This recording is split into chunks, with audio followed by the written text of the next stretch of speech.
Hello, Emma. Welcome to the Fruition Podcast. Thank you for being here. Thank you for having me. I'm excited. Your office is so beautiful. I can't wait to post pictures of it for everybody to see because it's so aesthetic and zen and calming. You did an amazing job. It's so pretty.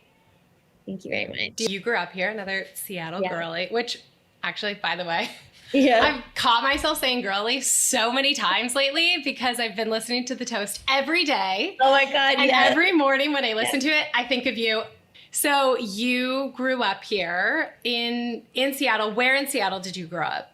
Yeah, I grew up in West Seattle for the most part of my early childhood. And then my parents got divorced and my dad moved to East Lake, and I stayed in West Seattle with my mom. And then we switched to East Lake every week with my brother and I. And then I went to high school at Seattle Prep. And it's really weird to have a business in East Lake. I never thought I'd move back to Seattle, and I never thought I would work 3 blocks from the house I grew up in. But it's funny how things work out.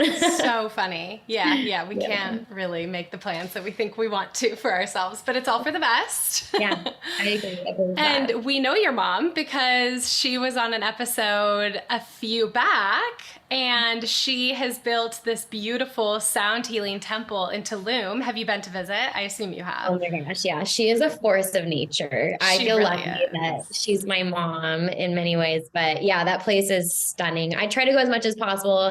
It was a lot easier when I was on the East Coast because, it's a much shorter flight. But coming from the West Coast, it's a little bit longer. And now having started this business, it's harder to take time off. But I'm hoping soon. Maybe I'm actually thinking maybe I'll lead a retreat down there with her. Oh my gosh. At some point. Such a good idea.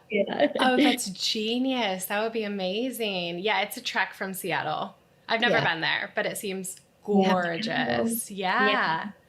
I'm dying to know what it was like growing up with your mom in her household, because she gave us like a little flavor and said that you had to hold the talking stick if you were or the rain stick when you were arguing, and there was a gong that she would bang in your house. Like, did it feel like a spiritual household? Like, what was it like having Joey as a mother?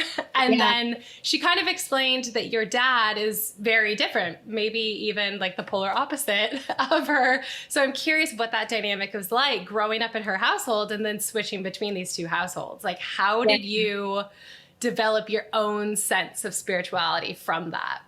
Yeah, I think I'm very blessed to have 2 parents that have made me very well-rounded. They definitely are very different, which, opposites attract, I think, when you're younger. So my mom is very free-spirited. Oh, you see me talk about your mother. My mom's very free-spirited. She's very like a huge dreamer, and she just gets things done. My dad absolutely does too, but whereas my mom might be a little bit more impulsive, not impulsive in like the negative sense of the term, but inspired action. My dad is going to be more thoughtful and take his time really thinking through everything. I'm lucky because both of my parents and my step-parents, they're all entrepreneurs. So that's amazing. There's a similarity there. Wow. And all different fields. Oh my gosh. So I guess in that sense, everybody is not completely risk averse, but I would say my dad has definitely instilled in me more values of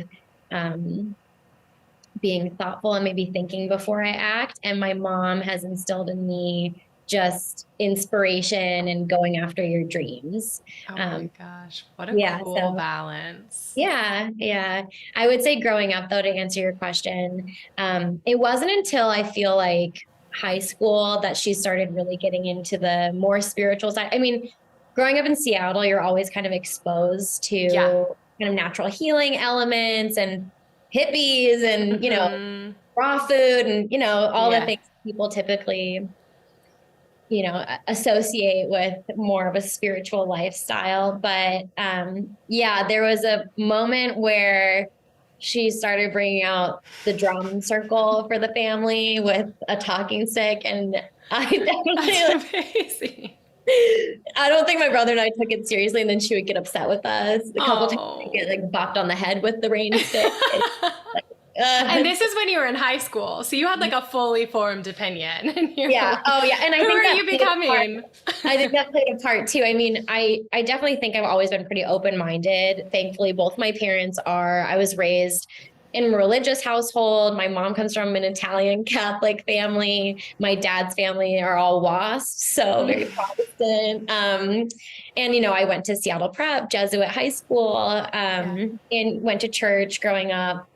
So there's always been that kind of spirituality within just the array of like our childhood. But I would say kind of branching out more into a less defined, institutionalized definition of religion has been influenced by my mother quite a bit. And while it might have seemed out there for me at the time, I definitely think it's pushed me to explore other parts of myself. And I think she's amazing because she talks about things so openly. I feel like spirituality for me is very personal. So I think in high school, when she wanted to do like the drum circles and everything, I resisted a little bit because I was so concerned about what other people thought about it rather than how it resonated in my own soul. Totally. As a teenager, you're like, can you please just not make waves? Like, I just want to blend in. Yeah, absolutely. And are you adopting some of it now? Do you like it as an aspect of your life that you have that available to you? And she seems like such an amazing sounding board to have. First of all, she's probably teaching you about all these like new, interesting approaches or like modalities that are out there that probably takes a little while to reach like zeitgeist. Yeah. So is that helpful to have around like someone to talk to and kind of like align with in that way? I think she definitely pushes my boundaries, like my comfort boundaries in a positive way. Every time I go to visit, I had a girlfriend and I went down last July. I was going through kind of early stages of a breakup. So it was just a great girls trip. And my mom had set up, I mean, she's just an amazing entertainer in general. She always has been, like spirituality aside. She's definitely like more is more kind of person, which makes everything she does so amazing. So when we went down there, we did everything. We did soundscape, breath work. We did a sweat lodge, which I'm not good. I've never done that. Okay. Heat extremes, cold extremes, whatever. Like I'm a very temperate weather girl. And the sweat lodge really tested me. Like I had a stroke after, actually. Did you really? What actually, can you just tell me what it is? Because I know a sauna, like I understand there's a sauna, there's a steam room, but like what makes it a sweat lodge? So it's called a Temescal and it's hut that's, I think it's built out of clay. Don't quote me on this, but it's built on top of the ground and there's a fire pit inside. And they have these, I think they're volcanic rocks and they contain a lot of heat. They're heated up outside of the lodge before you go in. And then they add the rocks as you're sitting there into it and they shut the door. Adding heat. Yeah. Oh and my God. It's pitch black in there.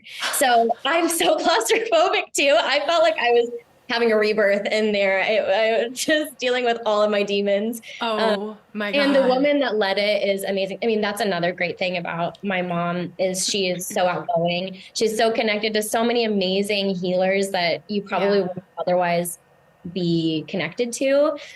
So I feel really lucky that whenever I go, she always sets up, the best thing. So cool. Yeah. So, damn. I can't remember the exact. That's got to be helpful. Yeah. No, I definitely like to geek out on stuff like that. So I think it'd be really entertaining. But just imagining going through something in your life and then using those different modalities and using her as a sounding board, I think would be very beneficial. That's incredible. Yeah, for sure.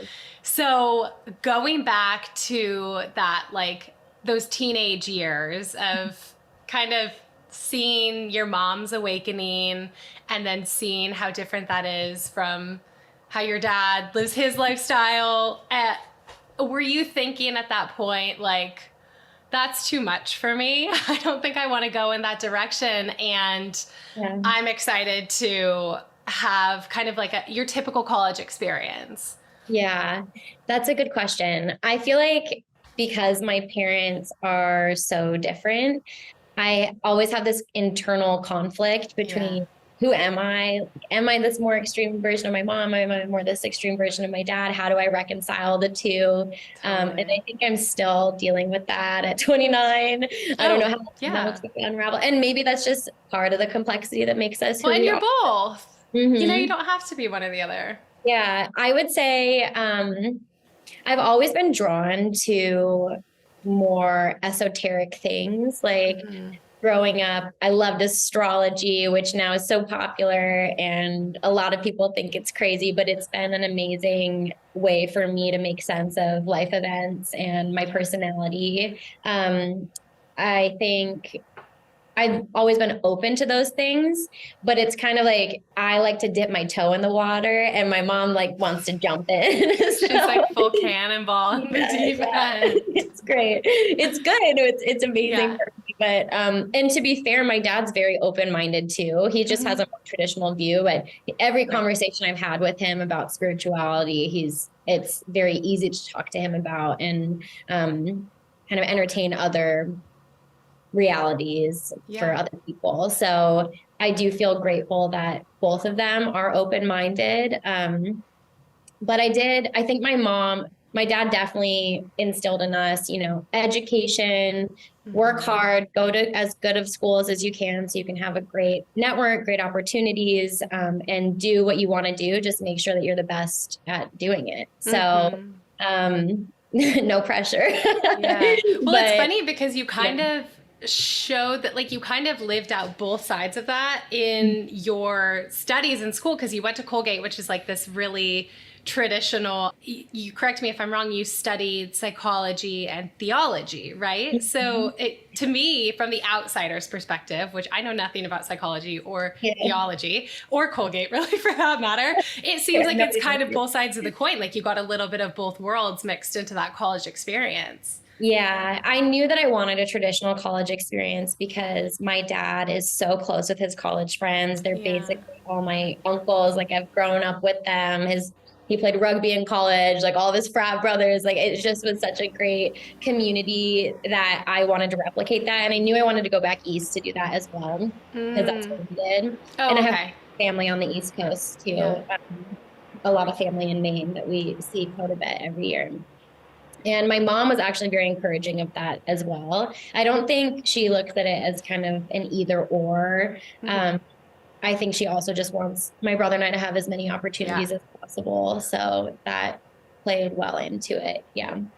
And how did you choose those two majors?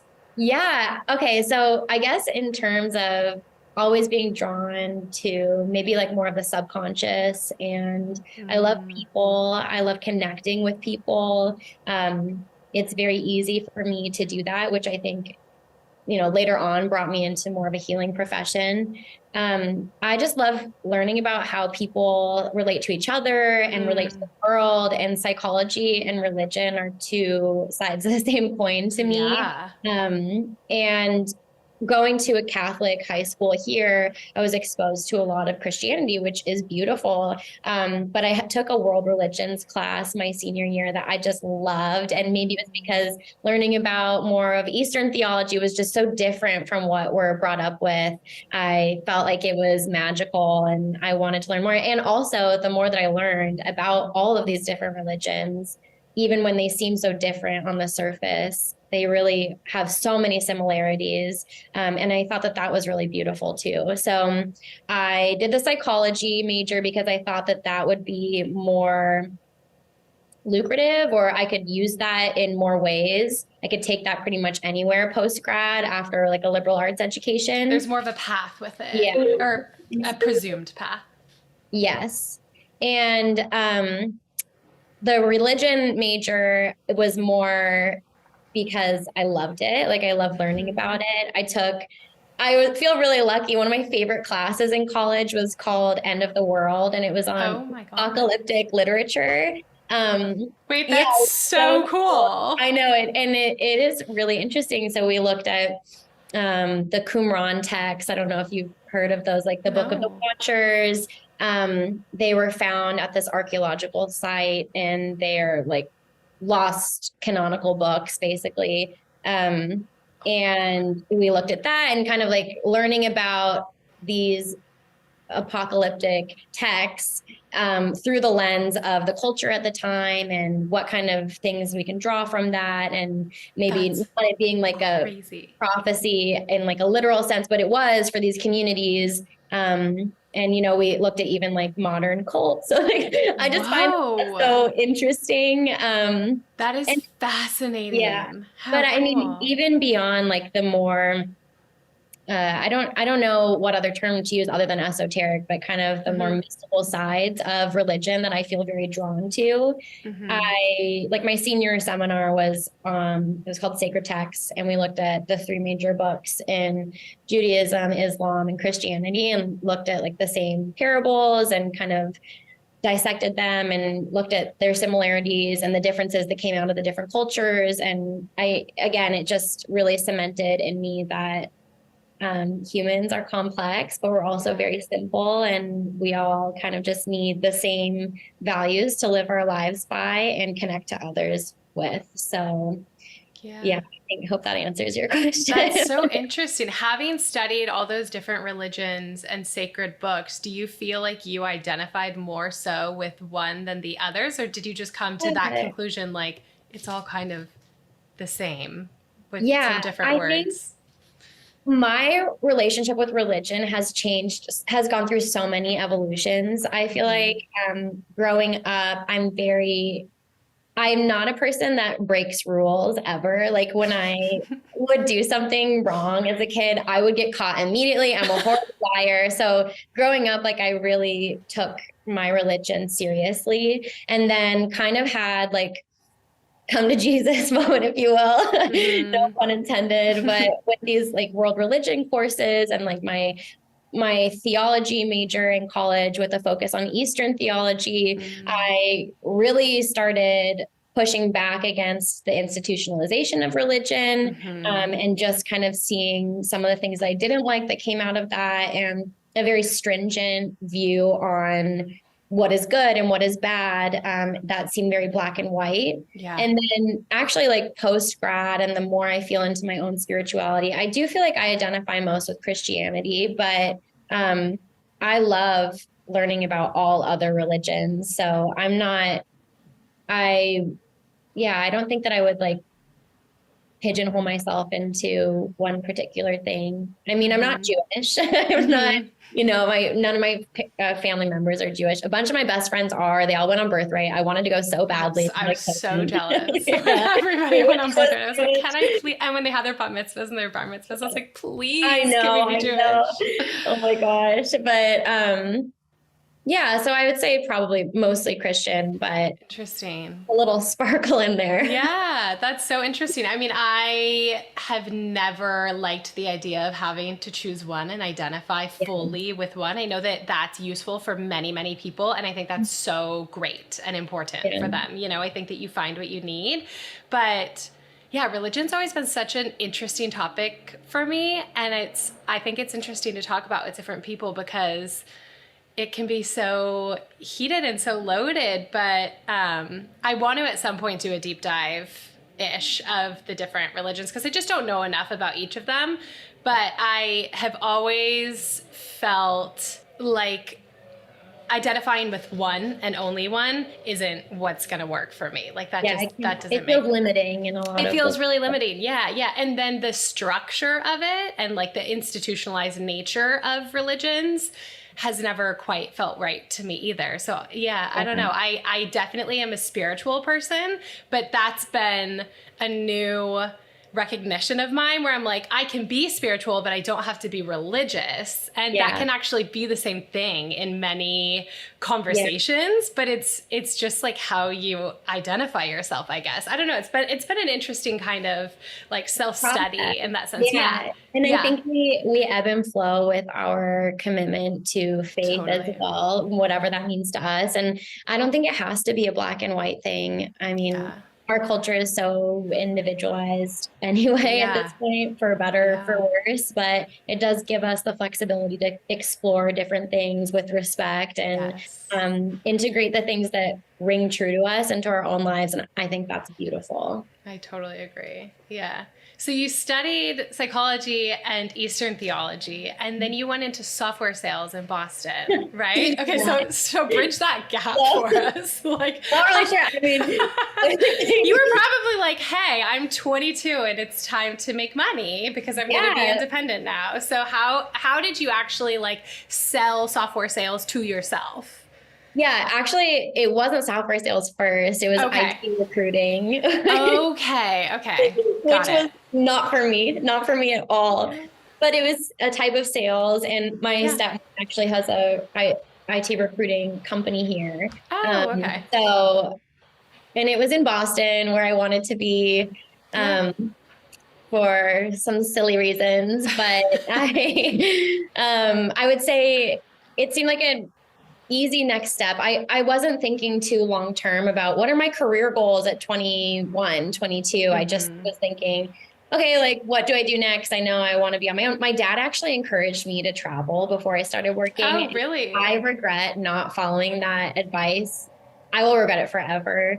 But I just thought it was what I needed to do. And so I got a job and I accepted, and I was there for 7 months. It was a really toxic workplace for a number of different reasons. And I got another job doing software sales for the startup, but it was for a recruiting software. So that was kind of where I got into the tech sales world versus recruiting.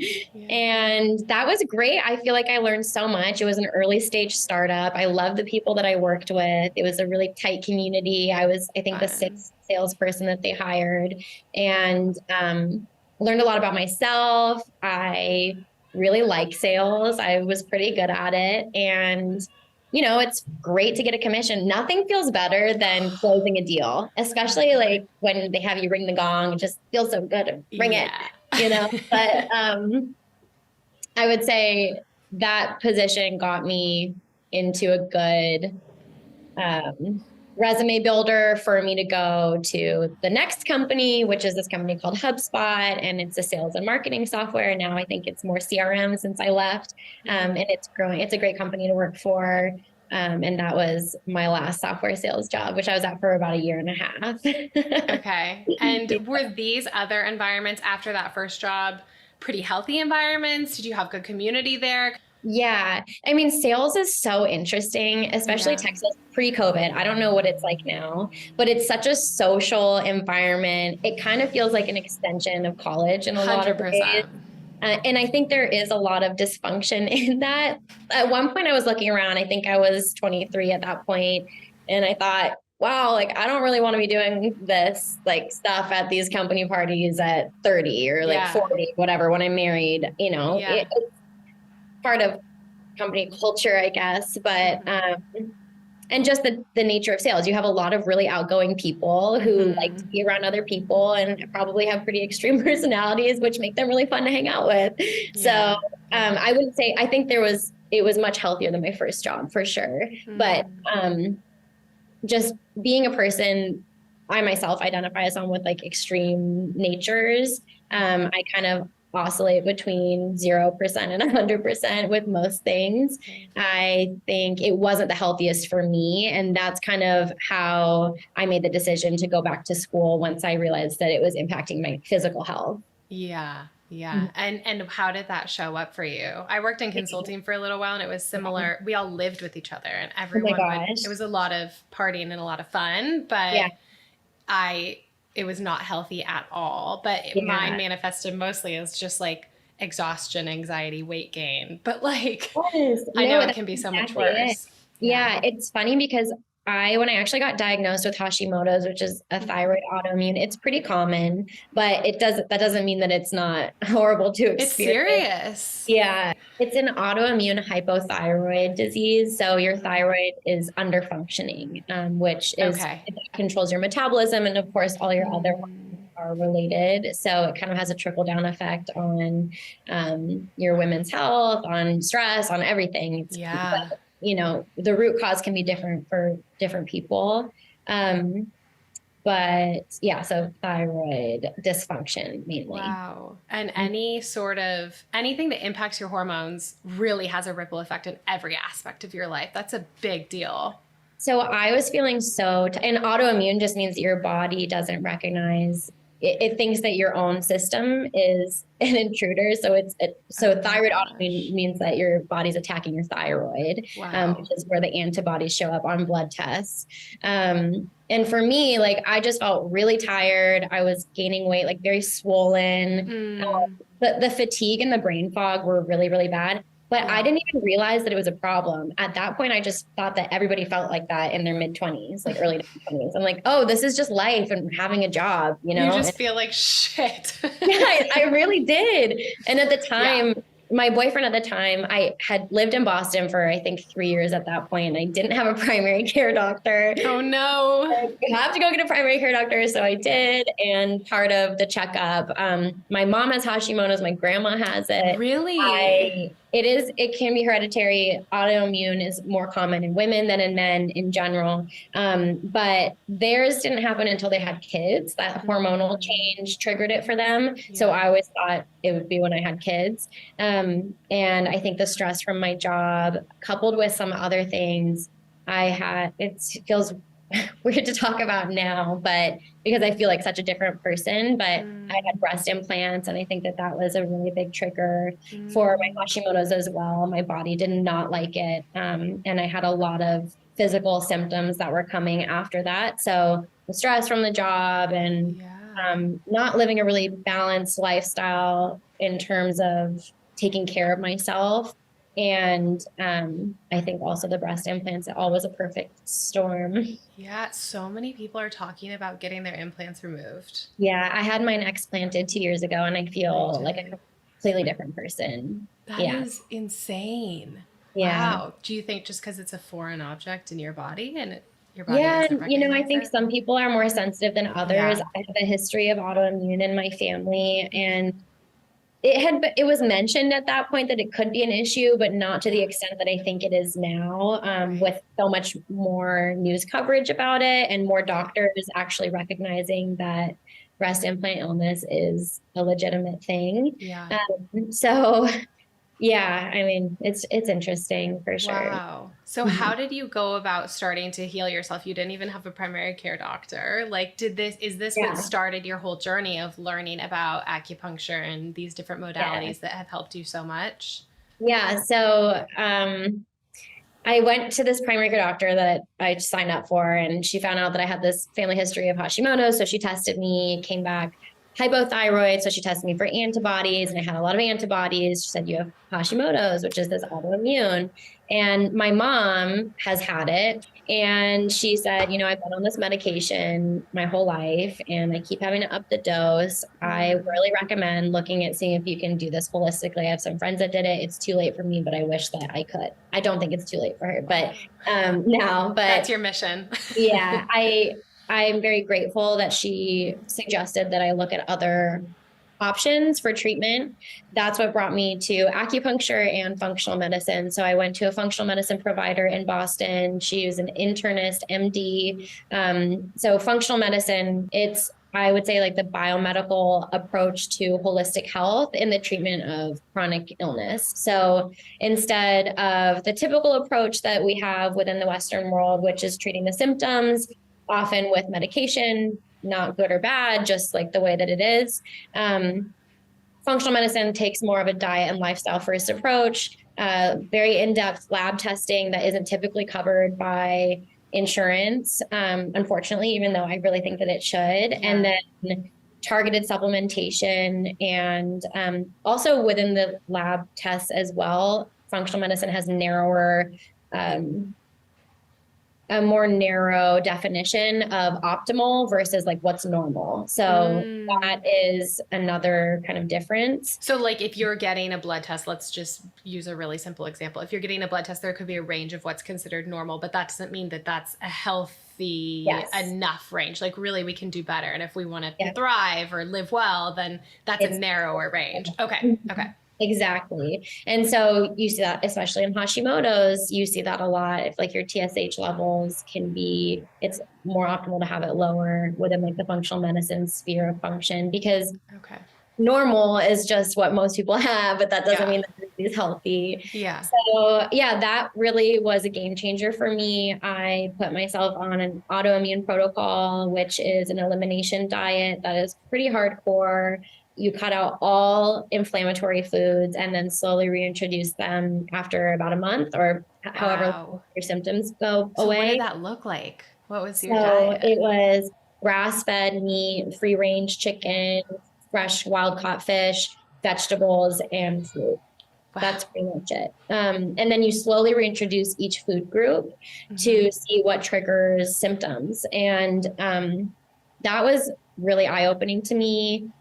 Gluten, I'm not celiac, which is autoimmune, but I definitely am intolerant. And when I have gluten, my antibodies go up. I mean, I can have a little here or there, but like I said, I'm a person of extremes. So it's hard for me to cut back if I have I'm with you. So that was, like I said, a game changer. And then acupuncture was amazing as well, because I feel like the act of going to acupuncture really got me more in touch with my own body and feeling things inside my body. I think so many of us live in constant chronic stress or in fight or flight. We live outside of our bodies. I can't tell you how many patients I have that come in and I ask them, how's your digestion? Or do you run hot or cold? And people can't, they're like, oh, I run normal. And then they're sweating on the table. You actually run pretty hot. That's not normal. Let's talk about this. And then the more they come, the more in touch they get with their bodies as well. Interesting. And then I think the acupuncture really helped my nervous system, which I think should be the first step in healing all chronic disease, is nervous system regulation. Because there's a lot of studies now that we've kind of started to figure out in the last 5 or 10 years how to study acupuncture to prove its efficacy, which is pretty difficult because we don't have standardized protocols for specific diseases. We look at each patient as an individual. So that means that if I'm getting treated for stress, or if you're getting treated for stress, we might have 2 different constitutional patterns that lead to us experiencing stress and experiencing stress in a different way, which would change the treatment protocol and then change the point prescription that we would use for that treatment. Wow. So it's hard to do studies for that when you're trying to look at how does this one group of points affect so many people. That's because so it interesting. doesn't really work that way. But I will say that there's a lot of literature now that shows how effective acupuncture is at putting you into that parasympathetic nervous system state, which is that rest and digest. And it's just an amazing physical tool to switch that on, because you can do that through meditation. You can do that through, a lot of different tools, but it can be hard when you're starting out, and people get stressed out about doing things right too. So sometimes it helps to just have another person facilitate that for you. Yeah, totally. It has immediate impacts. I think I told you that every time a needle would go here in between my pointer finger and my thumb, it was like a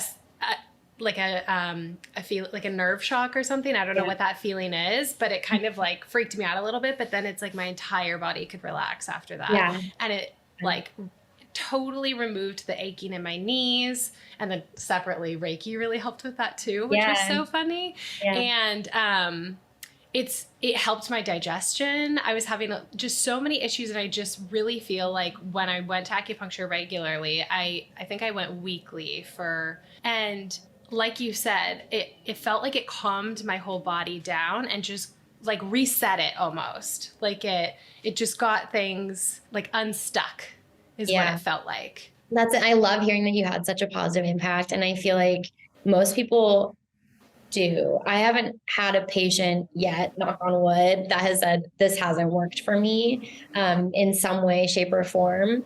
And Yeah, I mean, it's just a really beautiful medicine and Mm-hmm. also like way to look at the world. It's based on chi and a balance between yin and yang. And it's a whole paradigm that we're just so unfamiliar with in the Western world.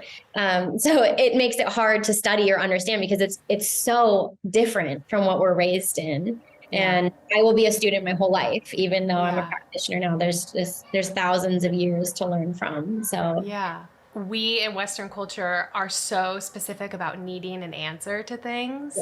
yeah. And that is less of an emphasis or less of a priority in Eastern culture. But it just seems like when something's been working for hundreds and hundreds and hundreds of years, and there's so much proven evidence, like there doesn't have to be a reason why. Yeah. Yeah. I think there's probably a good balance that we can find. I Yeah. think it's just learning, it's changing our approach to studying Chinese medicine in that because you can't, let me see if I can put this the right way.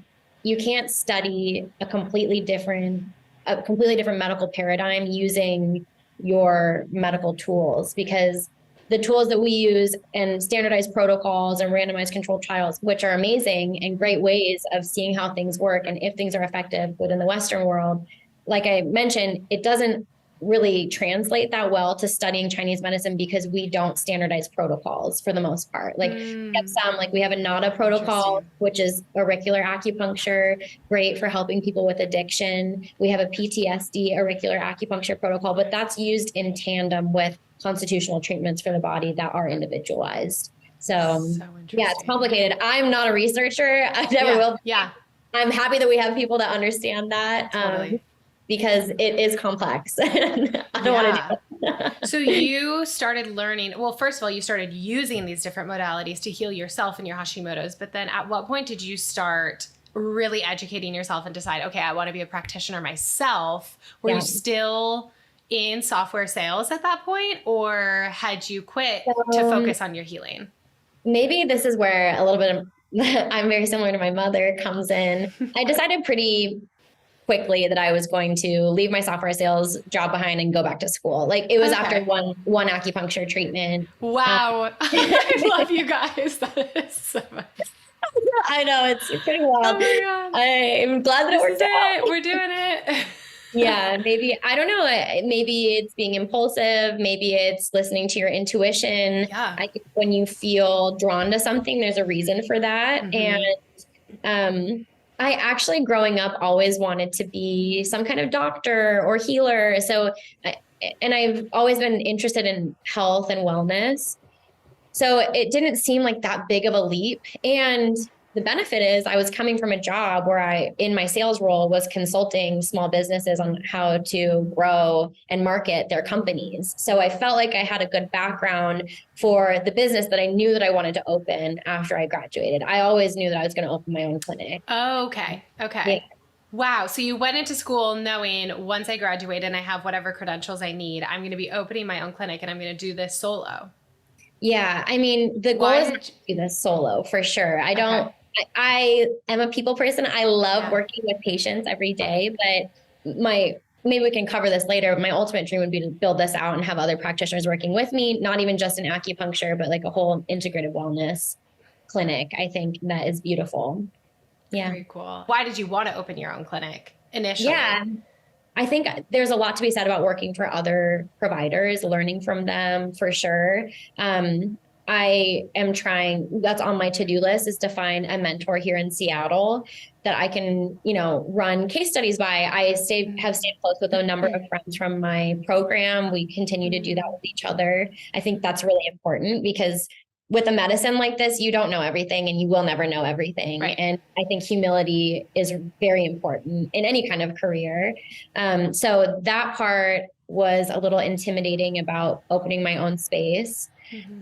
But it was just something that I knew that I wanted to do. And there wasn't another option for me. I wanted to create something. I think that.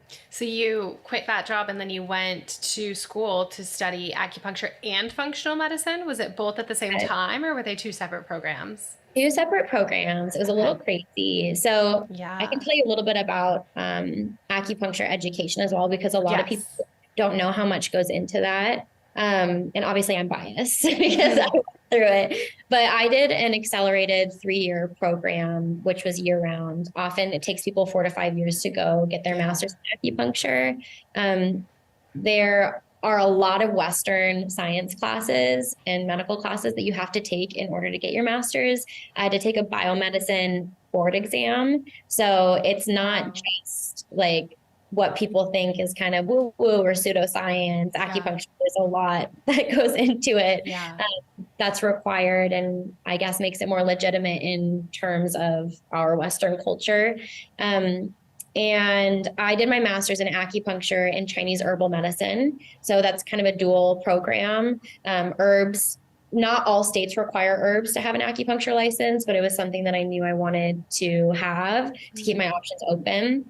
And I also did a Japanese acupuncture track as well through the school, which is pretty unique. I've never even heard of that. Okay. So do you obviously use that in your practice, but do you also use your knowledge in Chinese herbs? I would love to have some base knowledge of how Chinese herbs work so that it's like satisfying my inner 10-year-old, like kind of witchy self who wanted to make a potion and like heal something. It did feel like that for sure. Like in school here, I don't have my own pharmacy in my office. I outsource because I want to know that my patients are getting the best quality herbs. And that way I don't have to like worry about it here going bad or whatever. So I don't mix the formulas here myself anymore, but at school we did, and it was definitely fun. It did feel like you're making a little bit of a potion, not to take away from the legitimacy of the medicine. Totally. Of course. It is very legitimate, very effective, but also seems fun. Yeah, for sure. So did you heal yourself of Hashimoto's, or is that something that you always live with for the rest of your life and it's just like dormant inside of you in some way? And then if you eat too much gluten or if you aren't taking proper care of yourself and you're too stressed out, then can you have a flare up? Yeah. So I did put it in remission. My antibodies were in the range of normal after doing the elimination diet. And I wasn't on any medication, which I felt pretty good about. And then I went back to school, and, stress is a major inflammatory trigger. And then COVID happened. So there was just a lot of high stress things going on. I will say that it has never been as bad as when I got diagnosed. And I think that's because of the tools I now have available to me, whether that's acupuncture or herbs or functional medicine, and just having a more educated approach to living a healthy, more balanced lifestyle. So I would say it's managed really well now. I am on thyroid hormone. It's not levothyroxine, which is the generic medication I'm on. It's actually a supplement, but it's made from bovine glands. So like thyroid glands and adrenal glands, and it's mixed in with selenium and iodine and all the things that are good for your thyroid. So I take like one supplement a day and call it that. Interesting. That's amazing. Yeah. So it seems very well managed. Yeah. That's so incredible. Wow. So when you were going through school, you had a gut feeling, you must have, when you went and had that one acupuncture session and you decided that you were going to commit to this and leave software sales. What were you thinking to yourself in terms of like supporting yourself and your previous concepts of what success meant to you? And how were you kind of changing that definition for what you wanted out of your life and how you were going to grapple with a completely different lifestyle? In terms of what success looks like to me, I think my definition of success has definitely changed since I was 21, just entering the workforce. Previously, in your early 20s, I wasn't thinking too much long-term about what kind of goals do I have? What kind of savings do I want? What kind of resources do I want to have under my name? It was more, how can I live the lifestyle that I want and buy the clothes that I want, which sounds so mean. And now I think success is giving me freedom of choices and flexibility and the time to do the things that I want to do, and also the money to do the things that I want to do. I feel like women are looked down on when they talk about wanting to make money and having that be a value. But I think that that's very important, and knowing how to handle money, which has been something that I've been learning much more since going back to school and starting my own business. a lot of people think that they need to martyr themselves if they're in a healing profession and give all of themselves and not charge any money for their services just so they can give people the opportunity to heal.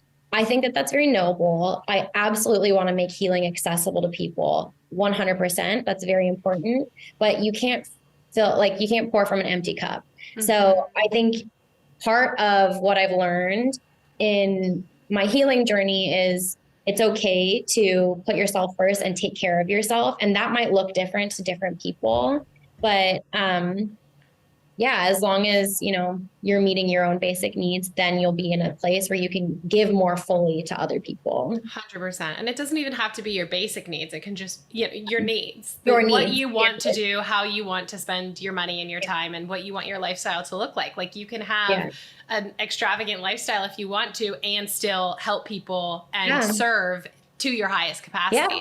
Probably more so, just if you are having all those needs met. I think it's so important. And I love how many conversations are being had out there about not feeling ashamed about wanting to make money, like you said, and talking about money and having boundaries and the self-respect to command the earnings that you deserve based on the value that you're bringing to the table, which is a lot. It's a high value service, and just bringing yourself, you have a lot of value. So you should be compensated for that, and not just fairly, but well.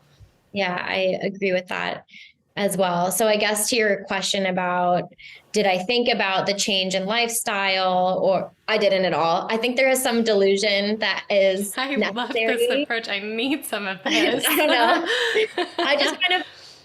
I kind of am still in the process of just trusting that it's going to work out, because I do feel that what I'm doing is something that I'm meant to be doing, at least at this stage of my life. And I feel fulfilled in the healing that I can facilitate for other people, and in the empowerment that I can bring to people to learn about their own health, because I'm not like the person that's healing you. It's really you continuing to show up, you learning about your body, you learning to see like when there's warning signs going on in your body or not, and also learning how to nourish yourself in a way and create balance in your life. That's the basis of Chinese medicine, is how do we create balance and like free flow of energy. By the way, though, for anybody listening, people who tell you that they are the ones healing you, look into what they're doing and saying and their philosophy, because I feel like anyone who's made a difference in my life, I'll say this, what you just said. It's not me that's healing you. It's you getting to know your body. So in terms of the logistics of starting and owning and running a business, how do you do that? Like, especially in this space where you need many license and credentials, and it is regulated. I mean, you have to check a lot of boxes to get this done and to practice and heal patients and bring in clients. So how did you take that first step after you graduated from school? Yeah, I will say I'm definitely not an expert. It's only been 7 months of my business. So take what I'm still learning. You're 7 months ahead of many other people. That's true. I think it's good to just break the big picture goal of starting your own business down into multiple steps. And that's what has made it seem very approachable for me. For me, the first thing I wanted to do was have a really strong brand. So I spent year 2 of my program outside of school. And again, like I was really lit up by this. This was something that I was so inspired by. And I had a vision that I wanted to create into a tangible reality. So I spent the second year of my schooling researching great graphic designers or website builders that I thought would represent my brand well. Outsourcing is important, like knowing where your strengths are and where they aren't, and finding the right partner to partner with is such an important part of business. I feel lucky because I had money that I chose to take out some student loans for my grad school program to protect this money, because I knew I wanted to open a clinic. So I budgeted that out. Third year of school, I started executing on that vision. So I do think that when things are meant to be, they happen really easily. So I think we had talked previously when we met for coffee, but I did not expect to move back to Seattle. I was in a long-term relationship. We were going to move to Austin. I was going to open my clinic there. I'd already looked into licensing, was getting the process going. And then, life has its own plan. And we broke up and I moved home, and it was a humbling experience living in my high school bedroom, my twin bed. Like, what the hell just happened? 28 years old. Where is my life going? But there was no other option for me. I was going to open this clinic. That was what I was going to do, whether it was in Austin or Seattle. I knew that I had been working really hard towards this vision, and I was going to make it happen. So while I was going through a breakup and living in the basement in a twin bed and away from my animals and going through my board exams, I was also getting the pieces together to start looking for a space. And that happened really synchronistically. Like, it was just so kismet. There was a posting on a Facebook group in my neighborhood that was in my budget, or like slightly above what I had budgeted in my business proposal for a 1-room solo practice. And I came by the space, and it was earlier than I wanted to sign up for a lease, but it was so perfect. I was like, I can't believe I'm signing a lease for an acupuncture practice before I'm even licensed.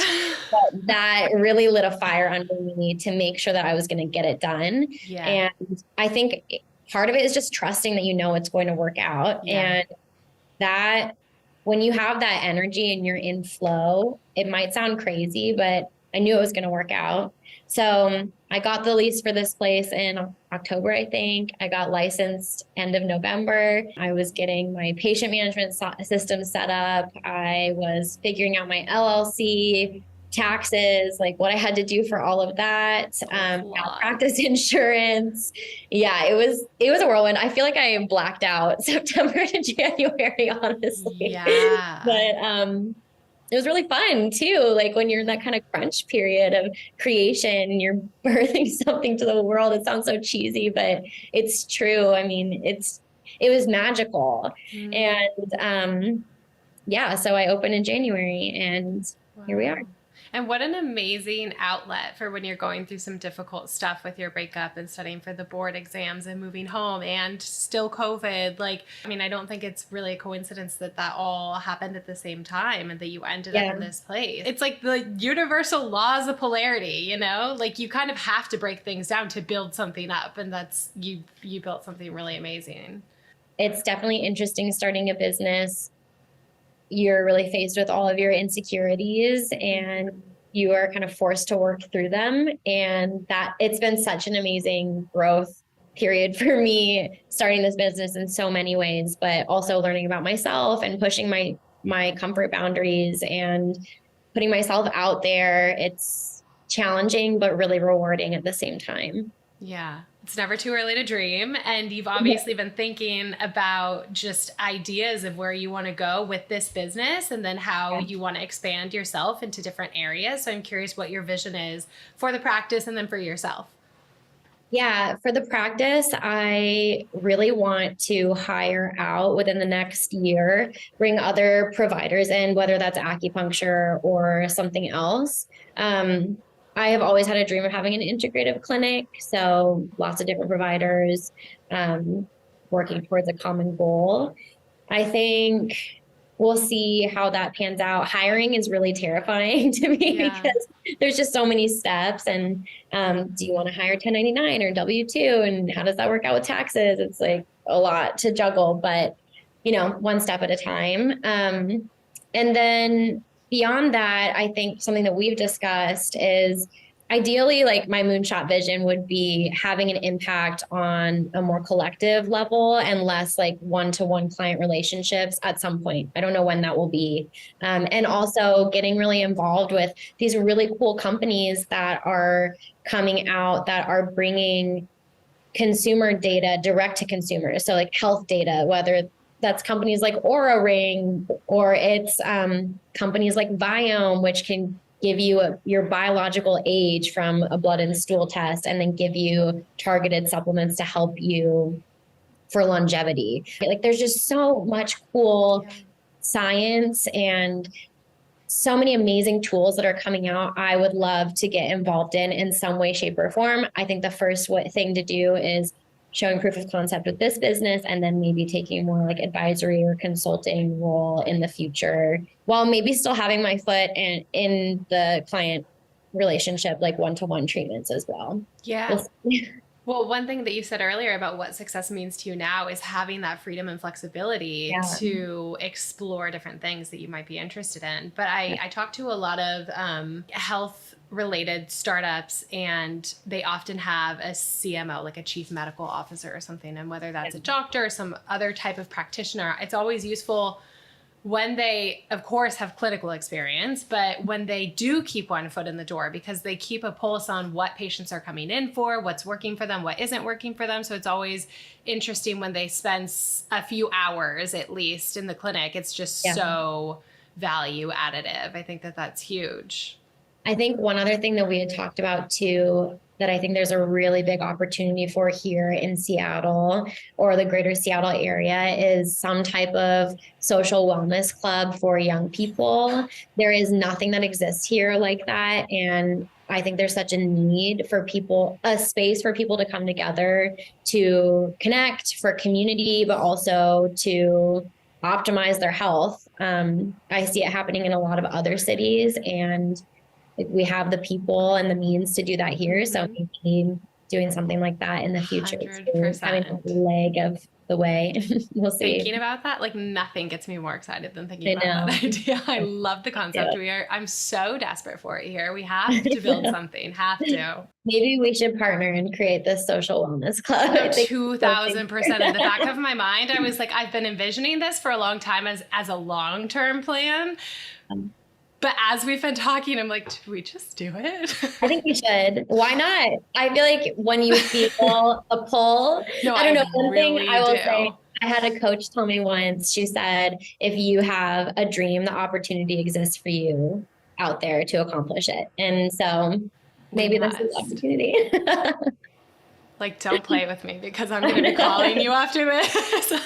As soon as we hang up, press stop recording. And I'm like, okay, step one. Step one. No, I'm here for I love it. Well, thank you so, so much for sharing your story. I really appreciate it.